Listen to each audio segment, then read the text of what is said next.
The Niners season is not over, but Brock Purdy's MVP chances? Moment of silence. Let's get into it in this episode of Box Score Breakdown. 5 turnovers and a 33-19 loss on Christmas night to the Baltimore Ravens. How do the 49ers rebound? We got to get into it. It's taken a few days here. Tough to talk about this game. The Niners and the Ravens have a history dating back to Super Bowl 47, and unfortunately it played out in the Ravens' favor once again. No apology tweet from Jed York. Kyle Shanahan and his scheme were a little questionable in this game.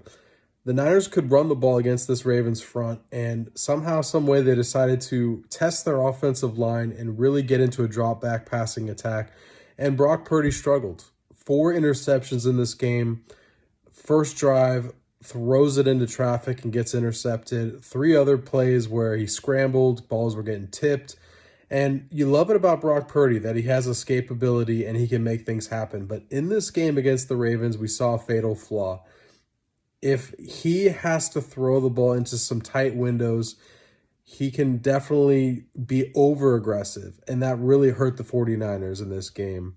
Christian McCaffrey is still dominant on the ground, 100-plus yards against one of the best rush defenses in the league, and Kyle did not ride that hot hand. Instead, he put it on Brock's shoulders, and we saw that there are some limitations with Brock Purdy. He is a better playmaker off the running game. In a play-action-based offensive system, the Niners struggle when they're down, and they could not come back.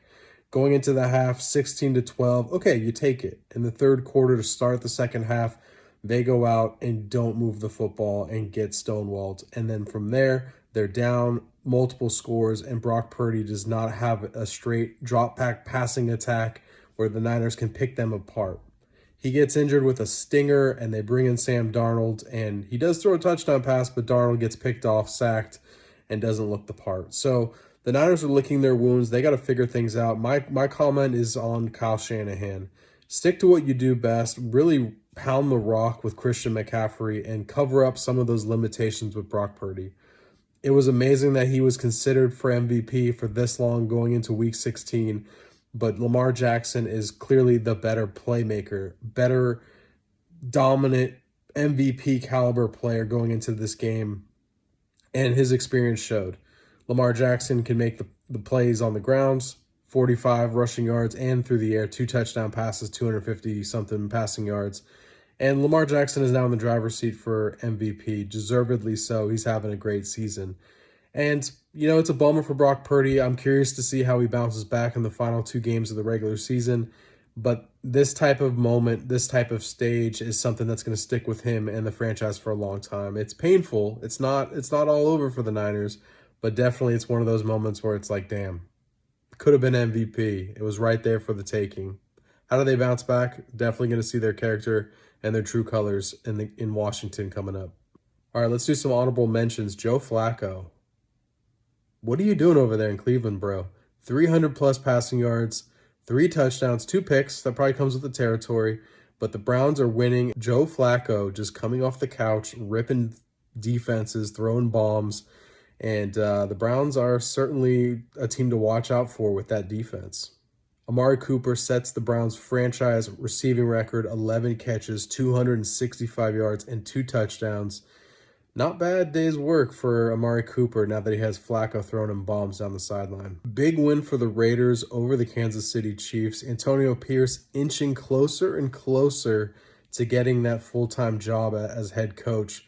And I've been hard on the Raiders. Smoking the cigars, kind of corny in my book, but to go out and beat Kansas City in Arrowhead with Taylor Swift in attendance, big-time victory. Zamir White, backup running back, 145 yards on the ground.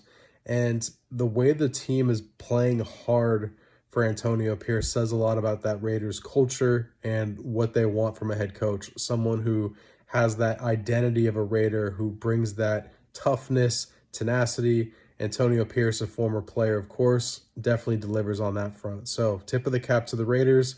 They could easily have mailed it in, and they're not. Sean Payton gets some love for benching Russell Wilson.